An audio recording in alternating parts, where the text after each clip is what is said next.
Hello नमस्कार साथियों, स्वागत है आप सभी का आपके अपने चैनल प्रियंका हिंदी एकेडमी में। जैसा कि हम सभी परिचित हैं कि ये जो क्लास है ये प्रीवियस ईयर क्वेश्चन पेपर है और ये 2013 का है, 2011 का है, सॉरी 2011 का पेपर है ये। और ये हम सभी पेपर सॉल्व कर रहे हैं TGT Hindi, UP TGT Hindi, UP का है ये, यूपी टीजीटी हिंदी 2011 के प्रश्न पत्र को हम सभी देख रहे हैं कि किस प्रकार से प्रश्न आए थे परीक्षा में, और इम्पॉर्टेंट तथ्यों को भी देखते चलते हैं हम सभी, है ना। तो इस तरह से कोई भी परीक्षा की अगर हम तैयारी करना प्रारंभ करते हैं, स्टार्ट करते हैं, तो सबसे पहले हमें देखना चाहिए पीवाईक्यू सिलेबस के बाद जो है पीवाईक्यू को देखना चाहिए कि हमारे जो प्रश्न पत्र है, प्रश्न पूछे जाते हैं हमसे, वो किस तरह से प्रश्न पूछे जाते हैं, किस तरह से बनते हैं। तो लगभग 3-4 वर्षों का देख लेना चाहिए, है ना। तो हम लोगों ने क्या किया है, हम लोगों ने 2021 का देखा। सबसे पहले जो हाल में हुआ था 2021 का देखा। 2021 के बाद फिर 2016 में ये परीक्षा हुई थी, 2016 को देखा। फिर 2013 में हुई थी, 2013 में ये परीक्षा हुई थी। इसके बाद इतना हम लोगों ने देख लिया है। प्लेलिस्ट भी बना दी गई है, अगर आप चाहें तो प्रियंका हिंदी एकेडमी सर्च करके प्लेलिस्ट आप देख सकते हैं। आपको क्रम से मिल जाएगा, चारों ऑप्शन का जो है आंसर भी आपको पता चल जाएगा। और इसके बाद जो हम लोग कर रहे हैं ये 2011 का कर रहे हैं। 2011 में जो है भाग 1 हो गया है। जैसा कि 125 प्रश्न होते हैं और 125 प्रश्नों को चारों ऑप्शन को समझते हुए जो है कम समय में कर पाना थोड़ा सा मुश्किल लगता है, इसलिए इन्हें 2 पार्ट में बांट दिया गया है। तो पहले में जो है 60 प्रश्नों को हम लोगों ने किया है और इस क्लास में 61 प्रश्न से लेकर के 125 क्रम तक हम लोग कंप्लीट करेंगे। तो इस प्रकार से 2 भागों में हम सभी एक पेपर को सॉल्व करते हैं। आगे हम अपने क्लास पर चलते हैं और ये क्लास जो है सभी राज्य के टीजीटी पीजीटी परीक्षा के लिए महत्वपूर्ण है, क्योंकि संपूर्ण पाठ्यक्रम से है। पाठ्यक्रम लगभग सब एक जैसे ही हैं, है ना, टीजीटी पीजीटी के। तो आगे हम सभी देखते हैं, अपने प्रश्न पर चलते हैं। इनमें से कौन सा जोड़ा सही है? प्रिय प्रवास हरिऔध, सांध्य गीत प्रसाद, आंसू निराला, साकेत तुलसीदास। इसमें जिसका जोड़ा शुद्ध है वो हमें बताना है। तो प्रिय प्रवास ये हरिऔध की रचना है। किसकी है? हरिऔध की है। हमारा करेक्ट आंसर यही हो जाएगा। सांध्य गीत, दीपशिखा, यामा, ये सभी महादेवी वर्मा की रचना है ना। आंसू तो जयशंकर प्रसाद जी की है, आंसू कामायनी आंसू, है ना। ये जो है ध्रुव श्रावणी, चंद्रगुप्त, स्कंद, ये तो इनके नाटक है। ये आंसू इनकी रचना है प्रसाद की। और साकेत जो है, साकेत मैथिली शरण गुप्त का है। साकेत किसका है? साकेत मैथिली शरण गुप्त का है। तो इस तरह से चारों ऑप्शन को हम लोगों ने देखा। आगे हम बढ़ते हैं, प्रश्न संख्या 62 देखते हैं। महाकवि भूषण की रचना है रेणुका, चिदंबरा, दीपशिखा, छत्रसाल दशक। तो महाकवि भूषण की जो रचना है छत्रसाल दशक है। क्या है? छत्रसाल दशक। ऑप्शन हमारा करेक्ट हो जाएगा 4। अगर हम देखना चाहें जो है 62 नंबर के प्रश्नों में देखना चाहें, रेणुका रामधारी सिंह दिनकर की है। रेणुका दिनकर की रचना है जो कि महत्वपूर्ण है। चिदंबरा पंत की है, सभी परिचित है इससे। दीपशिखा जो है महादेवी वर्मा की रचना है। दीपशिखा किसकी है? महादेवी वर्मा की रचना है। अगले प्रश्न पर हम चलते हैं, प्रश्न संख्या 63 देखते हैं। प्रश्न संख्या 63 देखेंगे हम सभी। 63 नंबर का जो प्रश्न है हमारा, भरत मुनि काव्य शास्त्र से संबंधित प्रश्न बना है यहाँ।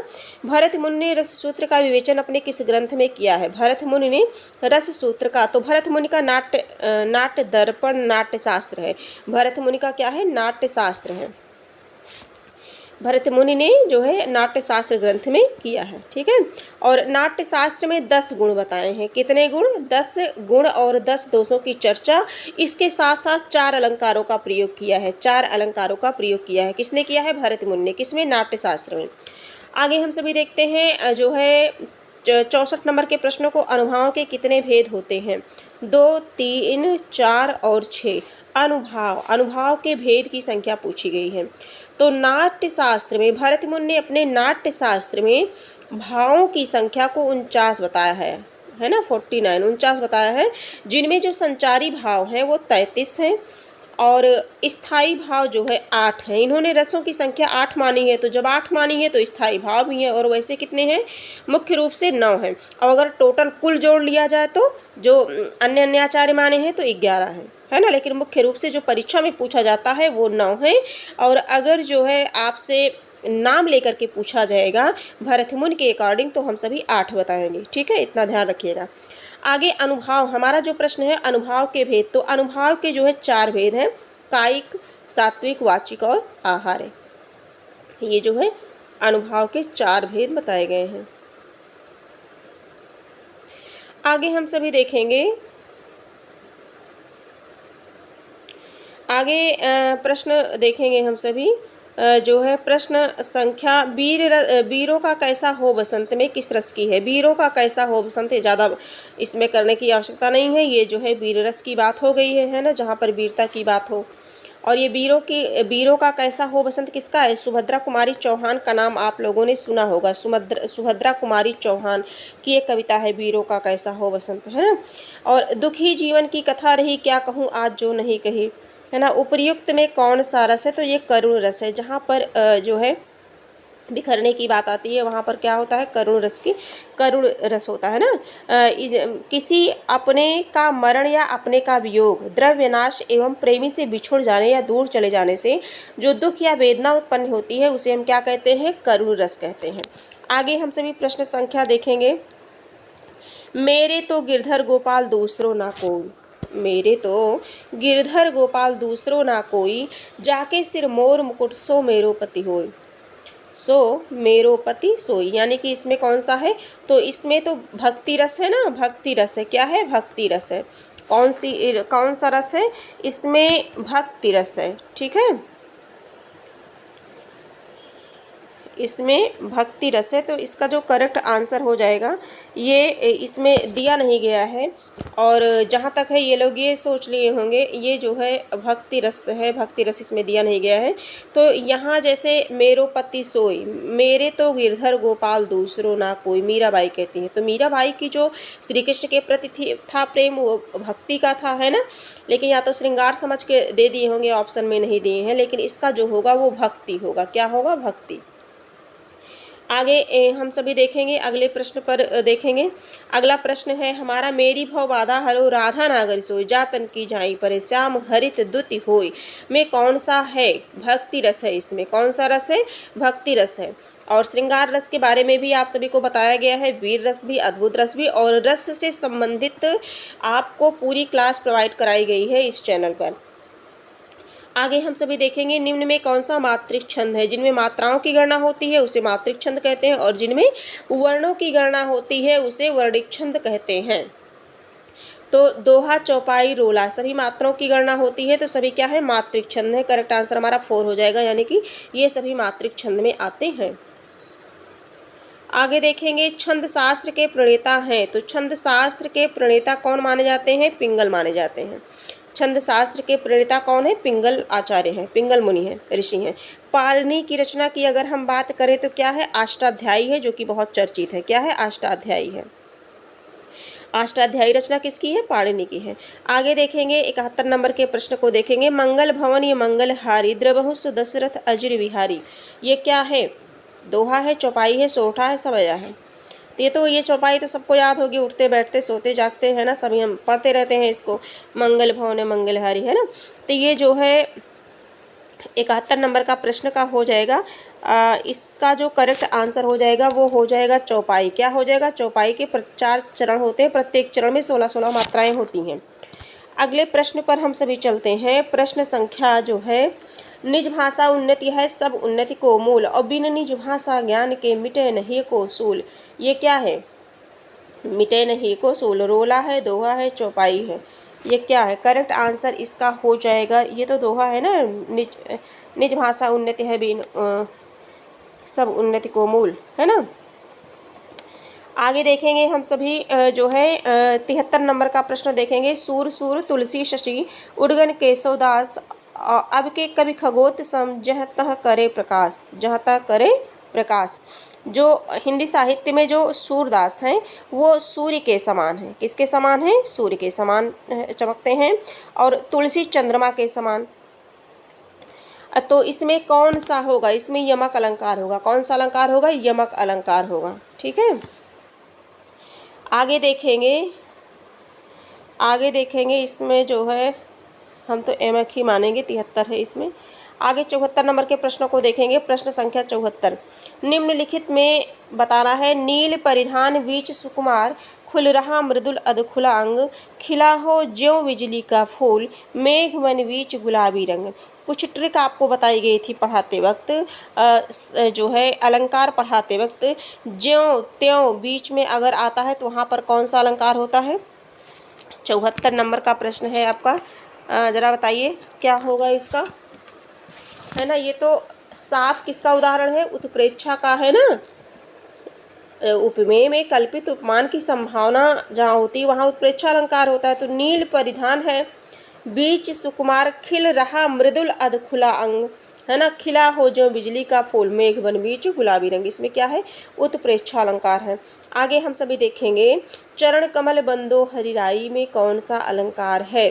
तो चरण कमल बंदो हरिराई, इसमें क्या है, रूपक है ना, चरण कमल बंदो हरिराई। देखिए ये प्रश्न इजी है, इसीलिए इस पे बहुत ज़्यादा टाइम नहीं दिया जा रहा है, क्योंकि प्रश्नों की संख्या अधिक है, अभी आगे भी करना है। और ये सारे जो प्रश्न हैं ये सभी जो है कई बार आप सभी कर चुके हो, मैं खुद ही करा चुकी हूँ कई बार, है ना। तो चरण कमल बंदो हरिराई, इसमें क्या है, रूपक है। जब गुण की अत्यंत समानता के कारण उपमेय को ही उपमान बता दिया जाए, उपमेय को ही उपमान बता दिया जाए, है ना, तो वहाँ पर कौन सा अलंकार हो जाता है, रूपक अलंकार, यानी कि चरण कमल बंदो हरिराई। आगे देखेंगे, बिहार की राजधानी पटना किस बिहारी बोली क्षेत्र में स्थित है। मैथिली, भोजपुरी, मगही और अंगिका, है ना। तो ये क्या हो जाएगा, इसका मगही हो जाएगा। क्या होगा, मगही हो जाएगा। करेक्ट आंसर हमारा 3 हो जाएगा। देखिए पटना हो गया, पटना, गया, हजारीबाग, भागलपुर, मुंगेर आदि स्थानों पर मगही बोली बोली जाती है। क्या बोली जाती है, मगही, ठीक है। और अगर बात करें हम दरभंगा, पूर्णिया, मधुबनी, मुजफ्फरपुर की, तो यहाँ पर मैथिली बोली बोली जाती है। आगे हम सभी बढ़ेंगे, भोजपुरी जो है शाहाबाद, छपरा, चंपारण, बलिया, गोरखपुर, बनारस, इन सब में भोजपुरी बोली का प्रयोग किया जाता है। तो सभी शायद आप परिचित हो गए। आगे हम सभी देखेंगे 77 नंबर के प्रश्न को देखेंगे। खड़ी बोली की पहली रचना है प्रेम सागर, नासिकेतोपाख्यान, ढोला मारूरा, दोहा, आशिका। 77 नंबर का प्रश्न है। तो प्रेम सागर है, लल्लू लाल की रचना है। प्रेम सागर किसकी रचना है, लल्लू लाल की रचना है ना। और खड़ी बोली की पहली रचना क्या है, प्रेम सागर है, जो किसकी है, लल्लू लाल की है। और नाचकेतोपाख्यान ये सदल मिश्र की रचना है। और ढोला मारूरा दोहा ये कुशल लाभ की है। किसकी है, कुशल लाभ को जानते होंगे आप सब, उन्हीं की रचना है ये प्रेम काव्य है। अगले प्रश्न पर चलते हैं। 78 नंबर का प्रश्न है, पश्चिमी हिंदी के अंतर्गत कौन सी बोली नहीं आती है। पश्चिमी हिंदी के अंतर्गत कौन सी बोली नहीं आती है। तो अवधी, बघेली, छत्तीसगढ़ी। पूर्वी हिंदी आती है ना, पश्चिमी हिंदी की बात हो रही है। छत्तीसगढ़ी, कौरवी, बुंदेली और अवधी। 78 नंबर का जो प्रश्न है, पश्चिमी हिंदी के अंतर्गत कौरवी, पश्चिमी हिंदी के अंतर्गत कौरवी यानी कि जिसे खड़ी बोली कहते हैं, जिसे खड़ी बोली कहते हैं, ये जो कौरवी है इसे खड़ी बोली भी कहते हैं। बुंदेली दोनों आती है, बुंदेली भी तो आती है, हाँ, कौरवी और बुंदेली दोनों आती है। अवधी, बघेली, छत्तीसगढ़ ये तो पूर्वी हिंदी की है, जिसे हम ABC के नाम से जानते हैं, मतलब ट्रिक से याद कर लिए हैं खुद को समझने के लिए, है ना। तो इसमें ऑप्शन में तो 2 ऑप्शन है, कोई दिख नहीं रहा है। आगे हम सभी बढ़ेंगे, आंसर हम सभी को जो है पता है क्योंकि 2 ऑप्शन है। आगे हम सभी देखते हैं 79 नंबर के प्रश्नों को देखते हैं। पश्चिमी हिंदी की कितनी बोलियाँ हैं, पश्चिमी हिंदी की कितनी बोलियाँ हैं। तो पश्चिमी हिंदी की 5 बोलियाँ हैं। पश्चिमी हिंदी की कितनी बोलियां हैं, तो 5 बोलियां हैं। ये इस तरह से भी, जैसे पश्चिमी 5 कौन कौन सी हैं जान लेते हैं। जैसे कौरवी हो गया, कौरवी हो गया, हरियाणवी हो गया, कौरवी को खड़ी बोली के नाम से भी जानते हैं, हरियाणवी, ब्रजभाषा, कन्नौजी और बुंदेली। 80 नंबर के प्रश्न पर चलते हैं। प्रश्न संख्या 80, बनाफरी किस उपबोली की भाषा है। बनाफरी, बनाफरी किस उपबोली की भाषा है। तो जो ये बनाफरी है ये है बघेली की उपभाषा है, ये है बघेली की है, भा नहीं बल्कि बा होगा, खे है, ये बघेली की उपभाषा है। प्रश्न संख्या 81 पे चलते हैं। सिंधी भाषा का संबंध किससे है। सिंधी भाषा का जो संबंध है पैसाची, ब्राचड़, है ना, मगही और सौर सेनी। सिंधी भाषा का जो संबंध है वो है ब्राचड़ से है। किससे है? ब्राचड़ से है। करेक्ट आंसर हमारा 2 हो जाएगा। अब देखिए जो पैसाची अपभ्रंश है इससे लहदा और पंजाबी हुई है। सौर सेनी से भी बताया गया कि पश्चिमी हिंदी है, राजस्थानी, पहाड़ी, गुजराती हिंदी। सौर सेनी अपभ्रंश से। मागधी अपभ्रंश से बिहारी, बंगला, उड़िया, असमिया और अर्धमागधी से पूर्वी हिंदी के अंतर्गत अवधी, बघेली, छत्तीसगढ़ी, है ना। आगे देखेंगे जो है 82 नंबर के प्रश्नों को चलेंगे तो इसका करेक्ट आंसर 2 हो जाएगा। 82 नंबर के प्रश्न को चलेंगे। हिंदी किस परिवार की भाषा है? तो हिंदी जो है भारोपीय परिवार की भाषा है ना। हिंदी किसकी है? भारोपीय परिवार की भाषा है। हिंदी भारोपी परिवार की भाषा है। भारोपी परिवार के अंतर्गत जो है अंग्रेजी आती है। क्या आती है? अंग्रेजी आती है, रूसी आती है, प्राचीन फारसी आती है। हिंदी, पंजाबी, जर्मन, नेपाली आदि भाषाएं भारोपीय भाषा के अंतर्गत आती हैं। इतना ध्यान रखिएगा। 83 नंबर के प्रश्नों पर चलते हैं। कौरवी भाषा का उदय किससे हुआ? कौरवी भाषा का उदय किससे हुआ? तो जो कौरवी भाषा है पश्चिमी हिंदी, राजस्थानी, पूर्वी हिंदी, बिहारी। तो कौरवी भाषा का उदय जो है पश्चिमी हिंदी से हुआ। ठीक है। और पश्चिमी हिंदी के अंतर्गत कौरवी, जिसे खड़ी बोली के नाम से जानते हैं, ब्रजभाषा, हरियाणवी, बुंदेली तथा कन्नौजी भी आती हैं। पूर्वी में अवधी, बघेली, छत्तीसगढ़ी, बिहारी में मैमभोज मतलब कि मैथिली, भोजपुरी और मगही। और राजस्थानी की बात अगर करें तो मालवा, मेवाती और राजस्थानी। आगे हम सभी देखेंगे निम्नलिखित में कौन देशज शब्द है? देशज शब्द है जूता और कीमत, हैजा, देहात। तो जूता है। क्या है? जूता। जूता हमारा कैसा शब्द है? तो देशज शब्द है।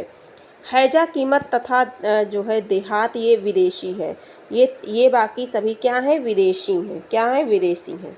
आगे देखेंगे दशानन निम्नलिखित में से कौन सा शब्द है? ऋण, यौगिक, योग ऋण, है ना। दशानन, दश आनन है जिसके, ये योग ऋण है। क्या है? योग ऋण। करेक्ट आंसर हमारा हो जाएगा 2 हो जाएगा। ऐसे शब्द जो यौगिक तो होते हैं पर अर्थ के विचार से अपने सामान्य अर्थ को छोड़ करके विशेष अर्थ को प्रकट करते हैं, है ना, योग ऋण कहलाते हैं। जैसे अगर हम बात करें दशानन, तो दशानन कहेंगे तो तुरंत दिमाग में छवि बन जाएगी। दशानन यानी कि दशानन है जिसके, वो कौन है? तो रावण है। सभी परिचित हैं इससे।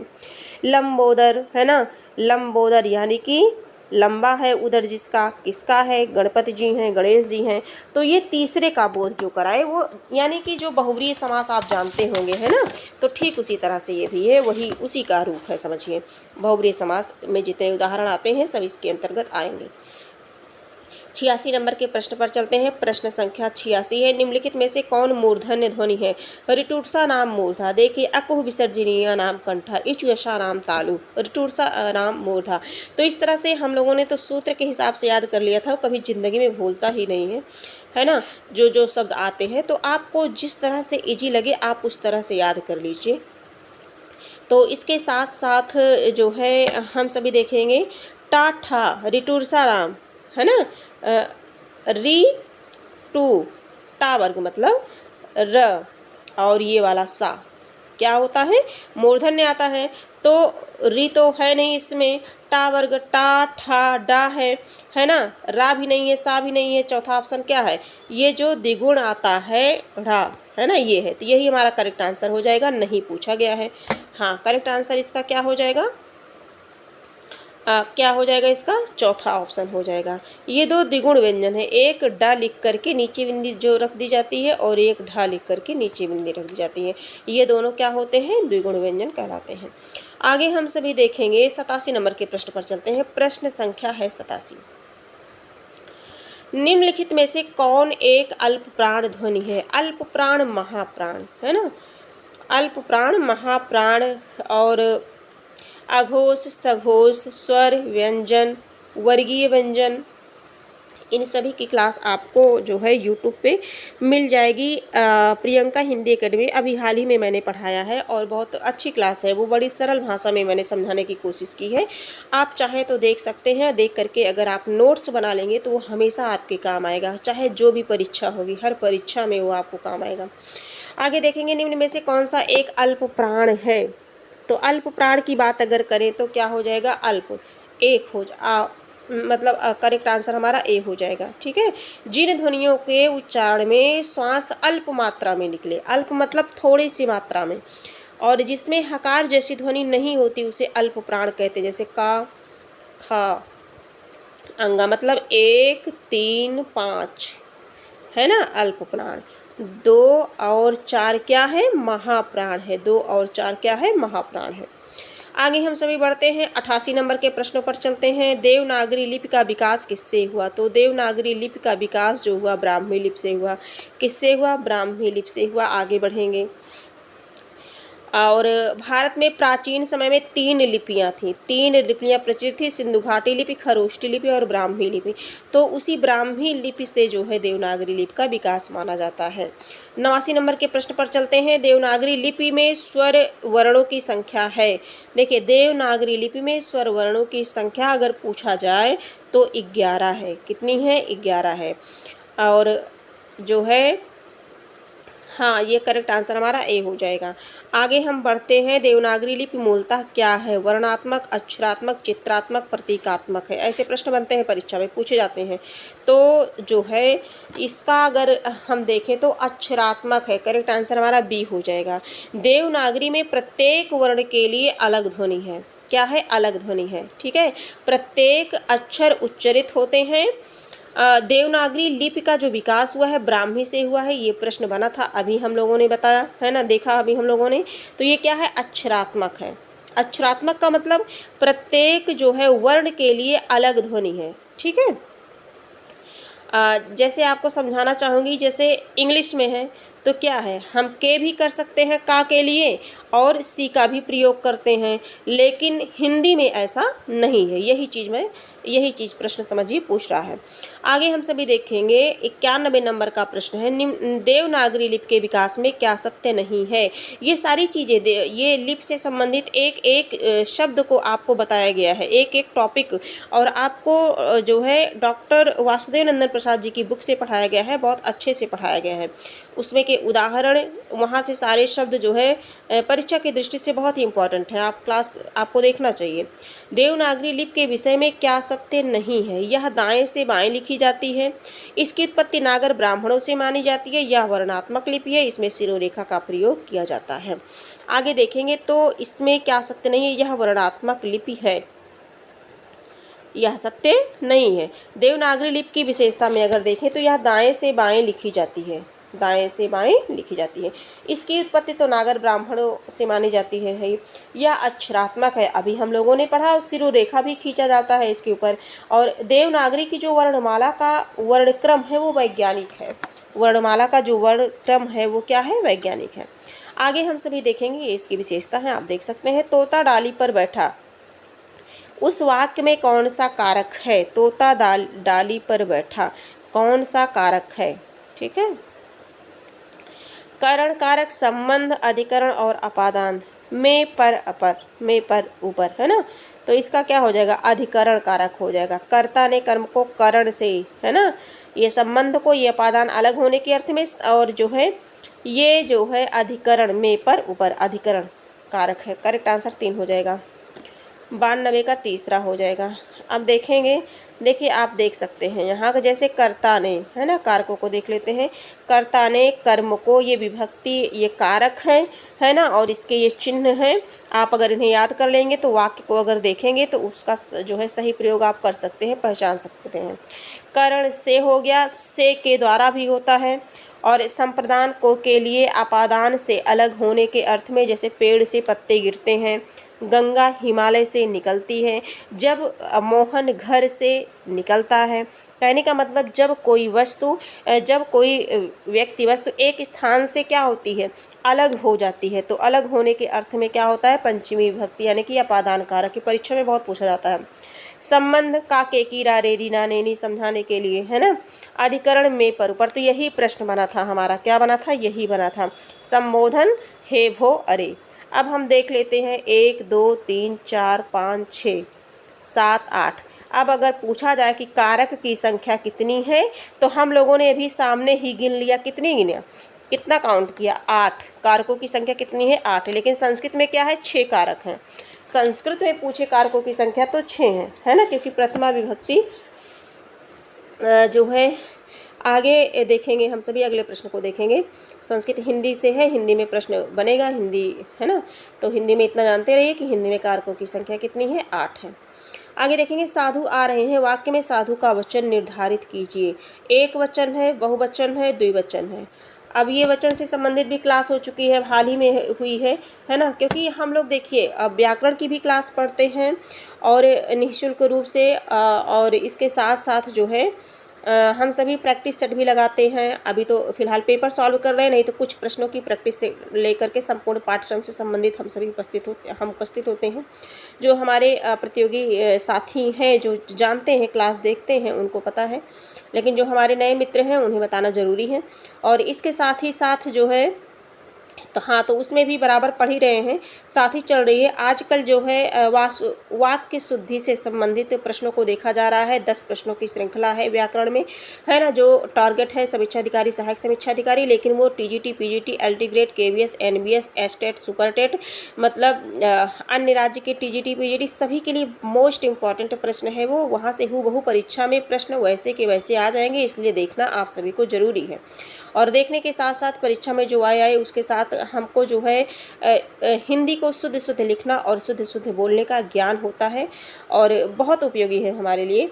तो आप सभी उस क्लास को भी देख सकते हैं। इसके बाद साधु आ रहे हैं, 93 का नंबर का जो प्रश्न है, आप सभी बताइए, साधु आ रहे हैं, है ना, साधु आ रहे हैं, क्या है, साधु आ रहे हैं, इसमें क्या होगा, एक वचन होगा। करेक्ट आंसर हमारा क्या होगा, एक वचन होगा, है ना। तो ये आ रहे हैं मतलब ये जो है सम्मान के लिए लगाया गया है, आदर के लिए लगाया जाता है। जैसे पिताजी हैं तो आ रहा है तो कह नहीं सकते, है ना। अपने से जो श्रेष्ठ होते हैं उनके लिए हम सम्मान के लिए, सम्मान को संबोधित करने के लिए है का प्रयोग लगाते हैं। बाकी ये एक वचन में है साधु। आगे हम सभी देखेंगे जो है, हाँ, संज्ञा के जिस रूप से एक व्यक्ति या एक वस्तु के होने का ज्ञान हो उसे एक वचन कहते हैं। अगर वचन की पूछ लिया जाए कि हिंदी में वचन कितने हैं, तो हिंदी में 2 वचन हैं और 2 लिंग भी हैं। ये 2 वचन कैसे हैं, एक वचन और बहुवचन, एक वचन और बहुवचन। और संस्कृत में एक वचन, द्विवचन, फिर बहुवचन है, यानी कि 3 वचन है। संस्कृत की बात कर रहे हैं। और हिंदी की बात अगर करें तो एक वचन और बहुवचन। इसी तरह से अगर लिंग की बात करें तो संस्कृत में 3 लिंग हैं, पुल्लिंग, स्त्रीलिंग, नपुंसकलिंग। लेकिन हिंदी में अगर बात करें तो इस पुल्लिंग और स्त्रीलिंग 2 ही लिंग हैं। ये दोनों ध्यान रखिएगा, पूछा जाता है परीक्षा में। बहुत इजी क्वेश्चन है, लेकिन कभी कभी गलत हो जाता है। निम्न में से कौन सा शब्द स्त्रीलिंग है। अब देखिए, लिंग से भी संबंधित प्रश्न बन गया। चना, चना क्या होता है, चना खाई जाती है, चबाई जाती है, नहीं, चना खाया जाता है। कभी भी कोई लिंग से संबंधित प्रश्न बने तो हम उसे अपने वाक्य की शुद्धि में वाक्य बना करके हम उसे सही कर सकते हैं।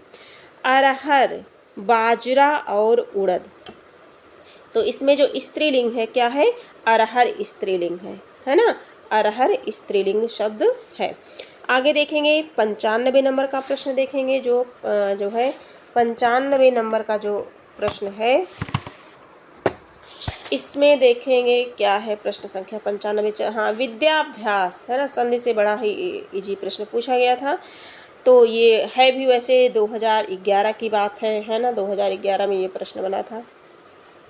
विद्याभ्यास, विद्या प्लस अभ्यास, दीर्घ संधि का प्रयोग किया गया है। किसका है, दीर्घ संधि का प्रयोग, दीर्घ स्वर संधि, है ना, दीर्घ स्वर संधि का प्रयोग किया गया है। आगे हम सभी देखेंगे जो है नीलगाय में कौन सा समास है, नीलगाय में कौन सा समास है, तो ये तो कर्मधारय समास है। और मैंने जो है शॉर्ट वीडियो में इसे डाला भी था, है ना। ये कर्मधारय समास है। इसमें जहाँ पर दोनों पद प्रधान हो वहाँ द्वंद्व समास होते हैं। प्रथम पद पूर्व पद प्रधान अव्ययीभावा, है ना। उत्तर पद प्रधान तत्पुरुषा, उत्तर पद की प्रधानता जिसमें होती है वहाँ तत्पुरुष समास होता है। आगे देखते हैं हम, इसमें देखेंगे त्रिभुज शब्द में कौन सा समास है। त्रिभुज जिसका पूर्व पद यानी कि पहला पद संख्यावाची होता है वहाँ पर दिगु होता है। दिगु पूर्व पद संख्यावाची, पहला पद संख्यावाची, त्रिभुज 3 भुजा वाला, है ना। तो करेक्ट आंसर हमारा क्या हो जाएगा, 2 हो जाएगा। ये देख सकते हैं आप कि जिस समास का प्रथम पद संख्यावाची हो और अंतिम पद संज्ञा हो उसे द्विगु समास कहते हैं। क्या कहते हैं? द्विगु समास कहते हैं। 98 नंबर के प्रश्न को देखेंगे हम सभी। प्रश्न संख्या 98 देखते हैं। अपने हाथ से स्वयं काम करो। अपने हाथ से स्वयं काम करो वाक्य का शुद्ध रूप क्या होगा? अपने हाथ से स्वयं काम करो, तो ये तो ऐसा अपना काम स्वयं करो, इससे सभी परिचित हैं। अपना काम स्वयं करो कहाँ पे है? अपना काम स्वयं करो, करेक्ट आंसर ये हो जाएगा। अपना काम स्वयं करो, अपने हाथ से नहीं। अगर हम अपना काम करेंगे, स्वयं करेंगे, तो स्वयं अपने ही हाथ से तो करेंगे, ना कि दूसरे के हाथ से, है ना। तो इसमें अनावश्यक शब्दों का प्रयोग नहीं करना है हम सभी को। अपना काम स्वयं करो, अपना काम स्वयं करो। देखिए कहीं कहीं लिखा भी रहता है हम सभी बचपन से कि अपना काम स्वयं करो। बात सही है, दूसरे के सहारे कोई काम होता है भला? रामेण शब्द रूप में कौन सी विभक्ति है? रामेण, एण, ये कौन सी है? तृतीय विभक्ति है इसमें, है ना। 99 का 99 प्रश्न हम सभी देखेंगे। अगर विभक्ति से संबंधित प्रश्न बना है इसमें, तो विभक्ति से संबंधित जो प्रश्न बना है ये इसका क्या हो जाएगा? हाँ, रामेण, राम शब्द तृतीय विभक्ति है। हाँ, ये सही है, करेक्ट आंसर 3 हो जाएगा। आगे देखेंगे, कभी कभी क्लास आपकी लाई जाएगी। हिंदी साहित्य एवं रचना एवं रचनाकारों की चर्चा हो गई है। अब हम सभी जो है क्या करेंगे, हम और बीच बीच में कभी अभी टाइम मिला तो फिर शब्द धातु रूप पे भी जो है चर्चा की जाएगी। यहाँ से भी परीक्षा में प्रश्न बनते हैं। तो आगे हम सभी देखते हैं 100 नंबर का प्रश्न देखेंगे। बादल का पर्यायवाची शब्द नहीं है। बादल, बादल का अभ्र, जीमूत, वारिद और क्या है? भरकट है। क्या है? भरकट है। तो बादल का पर्यायवाची शब्द नहीं है पूछा गया है, तो भरकट नहीं है। क्या है? भरकट नहीं है, यानी कि करेक्ट आंसर जो है 4 हो जाएगा। भरकट नहीं है। भरकट जो है ये बंदर का है, ये का के ऊपर ला रहेगा। तो ये बंदर का पर्यायवाची शब्द है। और बादल के वारिद, पयोध, मेघ, नीरद, जलद, पयोधर, सारंग आदि ये सभी हैं। आगे हम प्रश्न देखेंगे जो है अर्वाचीन शब्द का विलोम होगा। अर्वाचीन शब्द का विलोम होगा। अर्वाचीन का क्या होगा? प्राचीन होगा। अर्वाचीन का जो मतलब होता है वो नवीन होता है। क्या होता है? नवीन होता है। और इसका विलोम यानी कि विपरीत शब्द क्या हो जाएगा? प्राचीन हो जाएगा, यानी कि पुराना। आगे प्रश्न पर चर्चा करते हैं। आकृति शब्द का समभिन्नार्थक शब्द क्या है? आकृति मतलब होता है बनावट। आकृति का क्या होगा? बनावट होगा। वस्त्र कपड़ा का हो गया। चित्र किसी की तस्वीर हो जाएगी। समरूप गलत है। आकृति का मतलब होता है बनावट। हाँ, ये देख लीजिए, देख लेते हैं हम सभी। देखिए आकृति बनावट या शक्ल, है ना, कि इसकी आकृति कैसी है, इसकी शक्ल कैसी है, बनावट कैसी है। वस्त्र का वसन और कपड़ा हो जाएगा। समरूप का मतलब होता है समान, तरह या सदृश, आपके सदृश है, इसके तरह है, इसके समान है, ये चीज़ है। और चित्र का छाया चित्र या जो है प्रतिचित्र हो जाएगा। छाती के बल से चलने वाला, ये तो क्या होगा? भुजंग होगा। एक शब्द होगा उरग, भुजंग, कुरंग। देखिए सब मिलता जुलता दिया गया है। 103 नंबर के प्रश्न को हम देखेंगे। प्रश्न संख्या 103, 103 नंबर के प्रश्नों को देखेंगे हम सभी। इसका करेक्ट आंसर क्या होगा? तो उरग होगा। करेक्ट आंसर क्या होगा? उरग हो जाएगा। आगे देखेंगे जो है प्रश्न संख्या 4। बरस पड़ना मुहावरे का सही अर्थ है। बरस पड़ना अत्यधिक क्रोधित होना, वर्षा का होना, प्रेम करना, सम्मान देना। बरस पड़ना 4 नंबर का प्रश्न आंसर क्या होगा? 4 नंबर का आंसर क्या होगा बताइए? बरस पड़ना मुहावरे का होगा अत्यधिक क्रोधित करना, है ना। देखो कि वो बहुत बरस पड़े, किसी के ऊपर अगर क्रोध कर दो, क्यों इतना बरस रहे हो, क्यों इतना क्रोधित हो रहे हो, तो अत्यधिक क्रोधित होना। मोहन अपने बेटे के फेल होने पर उस पर क्या किया? बरस पड़ा। ठीक है, इस तरह से वाक्यों में प्रयोग किया जा सकता है। 105 नंबर के हम प्रश्नों को देखते हैं। प्रश्न संख्या 105 है। छठी का दूध याद आना का सही अर्थ क्या होगा? तो छठी का दूध याद आना यानी कि बुरा हाल होना। क्या होना? बुरा हाल होना। छठी का दूध याद होना यानी कि बुरा हाल होना। ठीक है। अखाड़े में राकेश को छठी का दूध याद आ गया।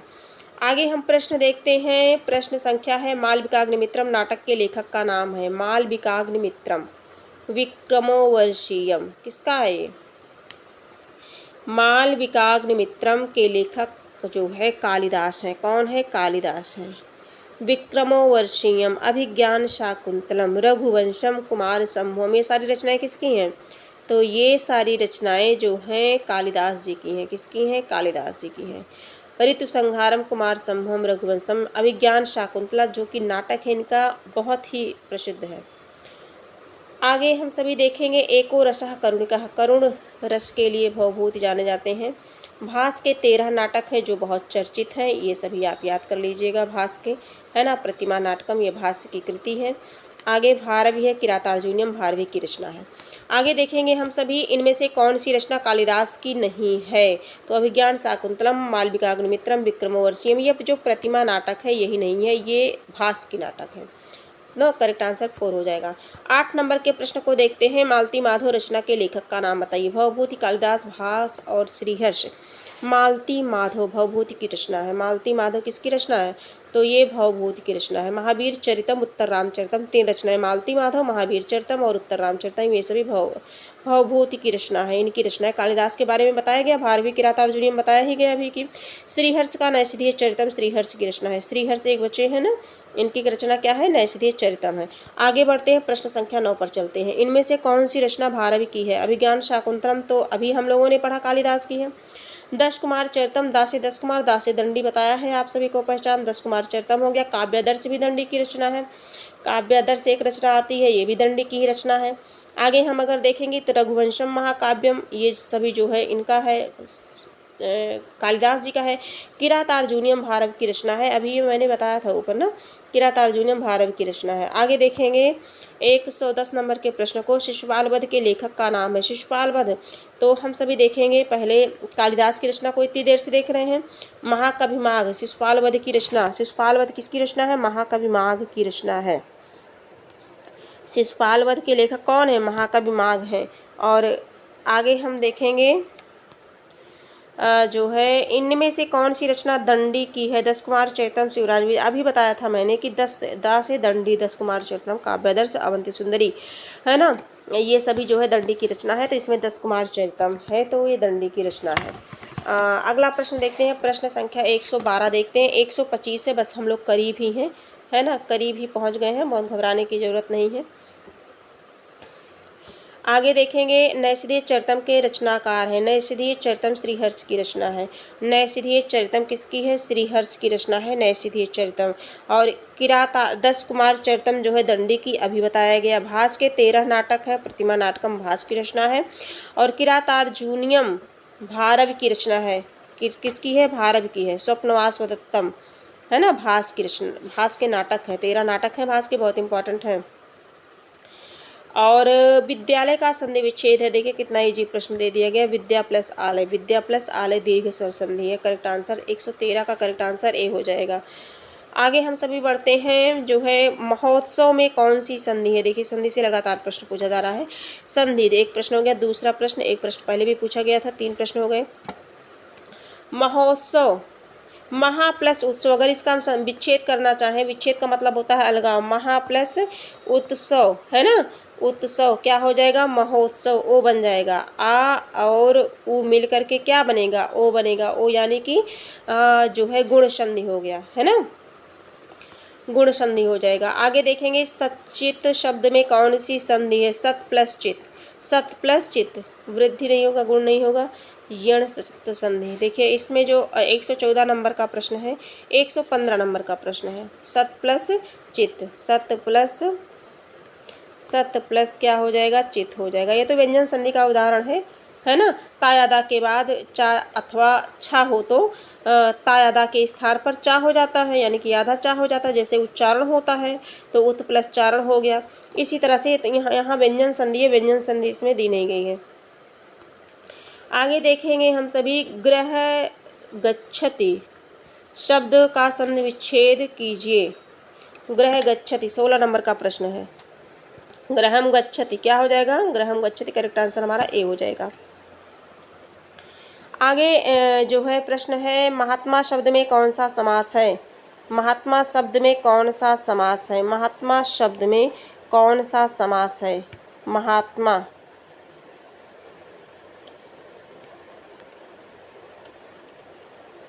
महान आत्मा, है ना, महात्मा, महान आत्मा, कौन सा समास है इसमें, जो है अव्ययभाव,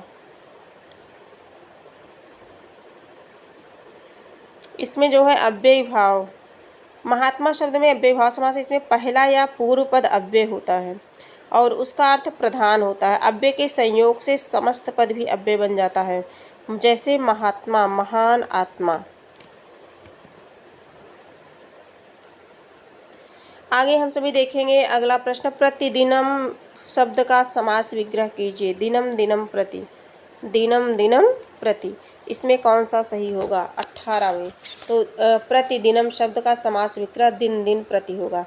दिन दिन प्रति कहाँ है? दिन दिन प्रति, दिनम दिनम, दिनम दिनम, दिनम दिनम, दिनम दिनम। 118 नंबर का प्रश्न है, दिनम दिनम प्रति। इस तरह से करेक्ट आंसर इसका 2 हो जाएगा। ठीक है,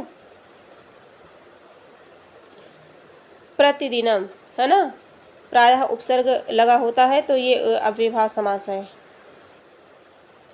ये जो है महात्मा जो है थोड़ा सा मैं डाउट में हूँ, है ना, पढ़ा कई बार है लेकिन थोड़ा सा काफ़ी जो है पढ़ने के चक्कर में दिमाग स्थिर नहीं है, तो ये मैं बताऊंगी आप सभी को थोड़ा सा, है ना। आगे देखिए जो है अगला है 119 नंबर के प्रश्न को देखते हैं। 19 नंबर का जो प्रश्न है, 119 नंबर का प्रश्न क्या है? सरिते शब्द का में कौन सी विभक्ति है? प्रथमा, तृतीया, चतुर्थी और तृतीया, चतुर्थी। सरिते, सरिते शब्द में जो है चतुर्थी विभक्ति है। क्या है? चतुर्थी विभक्ति है, चतुर्थी विभक्ति है। ठीक है, 120 नंबर का प्रश्न, जगतः शब्द में कौन सी विभक्ति है? जगतः शब्द में, जगतः शब्द एक वचन का रूप है। किसका है? एक वचन का रूप है। ठीक है, तो करेक्ट आंसर हमारा ए हो जाएगा। 121 नंबर के प्रश्न को देखते हैं। तिष्ठति धातु रूप में कौन सा लकार है? तिष्ठति, तिष्ठता, तिष्ठन्ति, है ना, तिष्ठति, तिष्ठता, तिष्ठत। तिष्ठत में क्या है? लट लकार है। क्या है? लट लकार है। लट लकार, लोट लकार, लंग लकार, लंग इस तरह से लिखा जाएगा, लंग लकार, विधिलिंग। और आगे देखेंगे इसका, हाँ, इसका तिष्ठति का मतलब होता है ठहरना या प्रतीक्षा करना, है ना। तो तिस धातु यानी कि स्था धातु में लगा है, स्था धातु में तिष्ठ लगा है। स्था धातु मतलब बैठना या ठहरना। आगे देखेंगे इसका लट लकार हो जाएगा। और अब 122 नंबर के प्रश्न को देखेंगे। अपिवत धातु रूप में कौन सा लकार है? अपिवत, अपिवत, अपिवताम, अपिवन, है ना, तो ये लंग लकार है। जिसमें आ रहता है वो लंग लकार। लंग लकार इस तरह से लिखा जाएगा, लंग लकार यानी कि, लंग लकार यानी कि भूतकाल का सूचक होता है। किसका होता है? भूतकाल का सूचक, और इसमें आ आगे लगा रहता है। आगे हम देखेंगे प्रजा भयः स्वस्ति, नमः स्वस्ति स्वाहा स्वधा वलम असट योगाच में कौन सी विभक्ति होती है? अगर इस तरह से आप संस्कृत में याद किए होंगे तो बिल्कुल बता ले जाएंगे। प्रजा भयः स्वस्ति शब्द में कौन सा कारक है? 123 नंबर का जो प्रश्न है, 123 नंबर का है, संप्रदान है। कौन सा है? संप्रदान। कर्ता ने कर्म को करण से संप्रदान यानी कि चतुर्थी विभक्ति अगर पूछा जाए तो चतुर्थी विभक्ति का प्रयोग किया गया है इसमें। ठीक है, प्रजाभ्यः स्वस्ति शब्द का अर्थ है प्रजा के कल्याण के लिए या प्रजा के हित के लिए। ठीक है, संप्रदान का अर्थ देना होता है। जब वाक्य में किसी को कुछ दिया जाए या किसी के लिए कुछ किया जाए तो वहाँ पर संप्रदान कारक होता है। आगे हम देखते हैं प्रश्न संख्या जो है 124, सहयुक्ते प्रधाने में कौन सा कारक है? सहयुक्ते प्रधाने में कौन सा कारक है? कर्ता, कर्म, करण और अपादान। सहयुक्ते प्रधाने में करण कारक होता है। करण कारक तृतीय मतलब तृतीय विभक्ति अगर विभक्ति के रूप से देखें, लेकिन यहाँ कारक पूछा गया है तो करण कारक यानी कि करेक्ट आंसर हमारा 3 हो जाएगा। 125 नंबर का प्रश्न है जो इसका आखिरी प्रश्न है ना। राम गृहम गच्छति का हिंदी अनुवाद है राम घर जाता है। राम गृहम गच्छति का राम घर जाता है। कहाँ है राम घर जाता है? किस ऑप्शन में है बताइए ज़रा। राम घर, ये करेक्ट आंसर ही हो जाएगा, राम घर जाता है। तो 125 प्रश्नों को हम लोगों ने कंप्लीट कर लिया। 60 प्रश्न जिनमें से हम लोगों ने कल किए थे, मतलब अगली क्लास में हो गई थी, पिछली क्लास में हो गई थी, और इस क्लास में हम लोगों ने 61 से लेकर के 125 तक किया है। तो आज की क्लास यहीं ये कंप्लीट होती है, फिर हम मिलेंगे। अब जो है इसके बाद जो होगा 2000 के बाद जो परीक्षा संपन्न हुई थी 2010 में हुई थी। देखिए कितना गैप हो गया ना, लेकिन पहले जो है 10 में हुई, फिर 11 में हुई, फिर 13 में हुई, इस तरह से हुई। लेकिन इस बार 2021 से तो परीक्षा होने का नाम ही नहीं ले रही है। हाँ, लेकिन अब कुछ उम्मीद जगी है और सुनने में भी आ रहा है कि दिसंबर तक परीक्षा होगी, होनी ही होनी है दिसंबर तक, है ना। दिसंबर जनवरी यही 2-3 महीने हम सभी के लिए बहुत ही महत्वपूर्ण है। तो ऐसे पढ़ते रहिए कुछ ना कुछ और बैठिए नहीं, हाँ मन लगा करके पढ़ाई करते रहिए। अब अगली क्लास में हम अभी से बता दे रहे हैं 2010 के प्रश्न किए जाएंगे। 2010 में जो भी प्रश्न बना था उन सभी प्रश्नों को हम सभी अगली क्लास में देखेंगे। तो आप इसी तरह से चैनल पर बने रहिए, अपना प्यार जो है सपोर्ट बनाए रखिए। और हम आप सभी को एक एक करके लेते जितनी भी प्रैक्टिस सेट होगी मैं कराऊंगी। जो भी जितने भी प्रीवियस ईयर क्वेश्चन पेपर हैं 2001 तक करेंगे, उसके बाद टीजीटी को करेंगे। फिर जो भी उपयोगी रहेगा फिर एक एक कंटेंट को पढ़ाया जाएगा। परीक्षा की दृष्टि से जितनी भी महत्वपूर्ण जानकारी है, जो तथ्य हैं, वो आप सब तक सरल से सरल भाषा में पहुंचाने का हमारा प्रयास रहेगा। आज की क्लास यहीं तक है। ये क्लास अगर आपको किसी भी कारण उपयोगी लगे तो आप इसे लाइक, सब्सक्राइब और शेयर अवश्य करें, है ना, जिससे हमारी जो मेहनत है वो सफल हो। कहने का मतलब है कि आपके लाइक, कमेंट, सब्सक्राइब का और आपके कमेंट का खास करके बेसब्री से मुझे इंतज़ार रहता है। आपका एक लाइक कमेंट हमारे लिए बहुत मायने रखता है। आप सभी के प्यार और सहयोग की मुझे नितांत आवश्यकता है। आप सभी समझदार हैं, समझ रहे हैं। बाकी आप सभी भी अपने लक्ष्य को प्राप्त करिए। हमारी शुभकामना आप सभी के साथ है। खुश रहिए, मस्त रहिए, स्वस्थ रहिए। फिर हम मिलेंगे नए प्रैक्टिस सेट के साथ, मिलेंगे नए क्लास के साथ, मिलेंगे नए आत्मविश्वास, नए जोश के साथ मिलेंगे। तब तक के लिए धन्यवाद।